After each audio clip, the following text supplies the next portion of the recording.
Bapa kami di surga, kembali pagi ini kami mau mendengarkan sebagian firman-Mu. Urapi kami ya Tuhan untuk dapat mengerti, memahami, merenungkannya. Dalam nama Yesus kami sambut firman-Mu dengan sukacita. Haleluya. Pembacaan firman Tuhan pagi hari ini terambil dari kitab Yeremia pasal 52 ayat 1 hingga dengan ayat yang ke-34. Ayat 1 hingga dengan ayat yang ke-30 dengan perikop Zedekia Raja Yehuda, runtuhnya kerajaan Yehuda. Terdapat di 2 Raja-Raja 24 ayat 18 sampai 25 dan 21, 2 Tawarikh pasal 36 ayat 11 sampai 21 dan Yeremia 39 ayat 1 sampai 10 yang berbunyi demikian.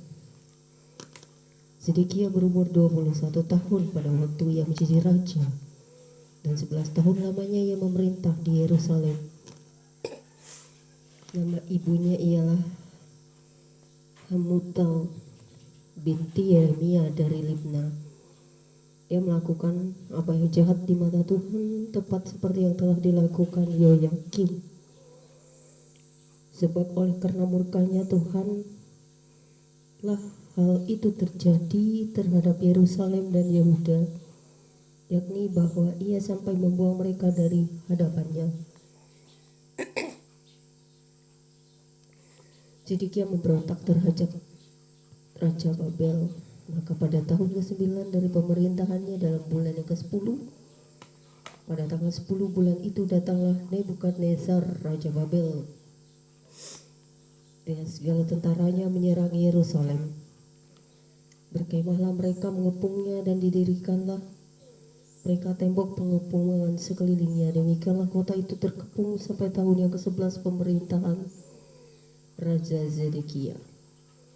Pada tanggal 9 bulan yang keempat, ketika kelaparan sudah meraja lelah di kota itu dan tidak ada lagi makanan pada rakyat negeri itu, maka dibelah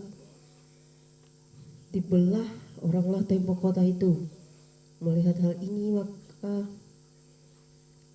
itu maka melarikan dirilah raja dengan semua tentara meninggalkan kota itu pada waktu malam melalui pintu gerbang antara kedua tembok yang ada di dekat taman raja, sekalipun orang Kasdim mengepung kota itu sekeliling.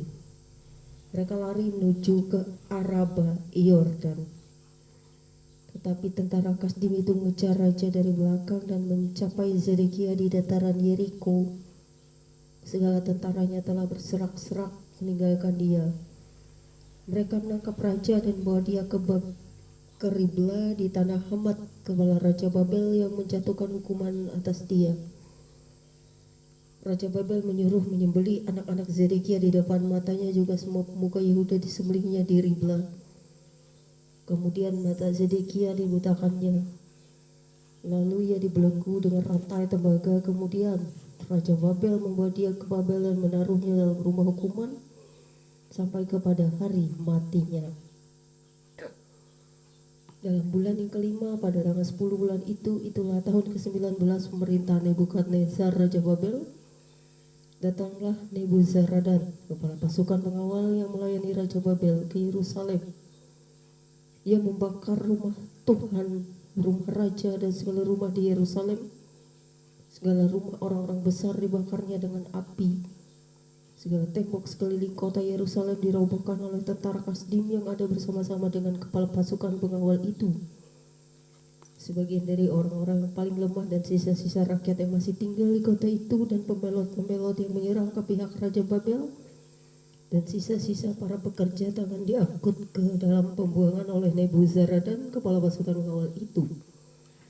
Hanya beberapa orang miskin dan di negeri itu ditinggalkan oleh Nebuzaradan, kepala pasukan pengawal itu, untuk menjadi tukang-tukang kebun anggur dan peladang.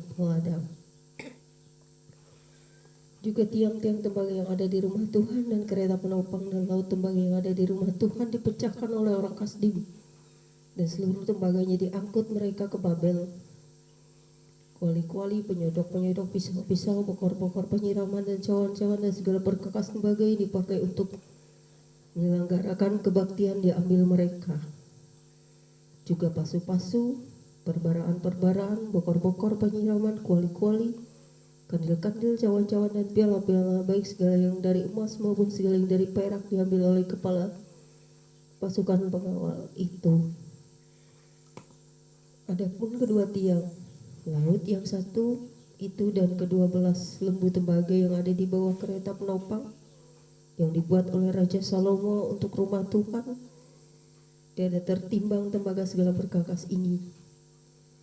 Adapun tiang-tiang itu, satu tiang di depan di 18 hasta tingginya dan dapat dililit oleh tali yang 12 hasta panjangnya, tebalnya 4 jari, dan geronggang dari dalam. Di atasnya ada ganja dari tembaga, tinggi ganja yang satu itu 5 hasta, dan jala-jala dan buah-buah delima ada di atas ganja itu sekeliling semuanya dari tembaga. Dan tiang yang kedua seperti itu juga mengenai buah delima, ada 96 buah delima yang merupakan gambar timbul. Seluruhnya buah-buah delima itu ada 100 pada jala-jala itu berkeliling. Lalu kepala pasukan pengawal itu menangkap Seraya, imam kepala, dan Zefanya, imam tingkat 2, dan ketiga orang penjaga pintu. Dari kota itu ditangkapnya seorang pengawal istana yang diangkat mengepalai prajurit-prajurit dan 7 orang pelayan pribadi raja yang terdapat di kota itu, dan panitra panglima tentara yang mengerahkan rakyat negeri menuju menjadi tentara, dan 60 orang dari rakyat negeri yang terdapat di tengah-tengah kota itu.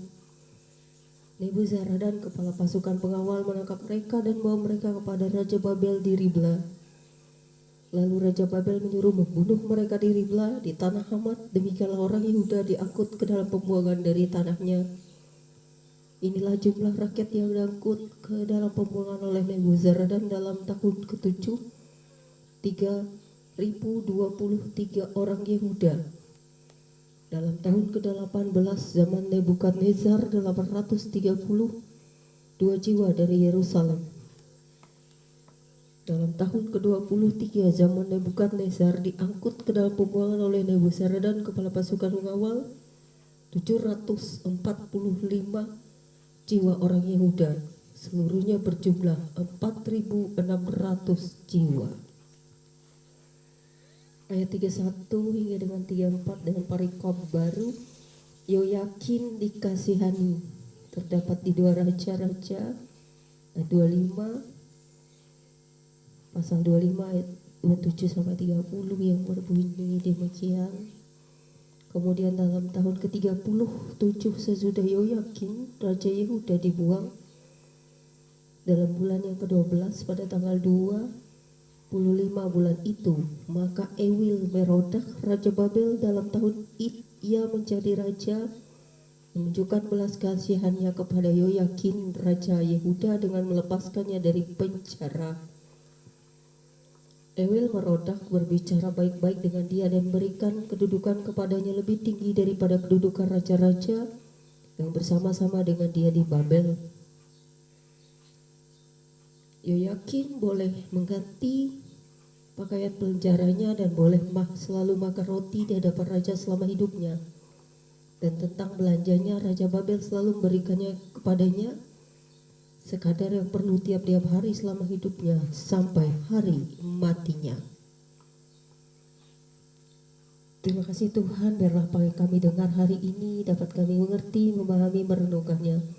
Terpujilah Engkau Tuhan Allah Israel, Allah yang perkasa, Raja semesta. Amin.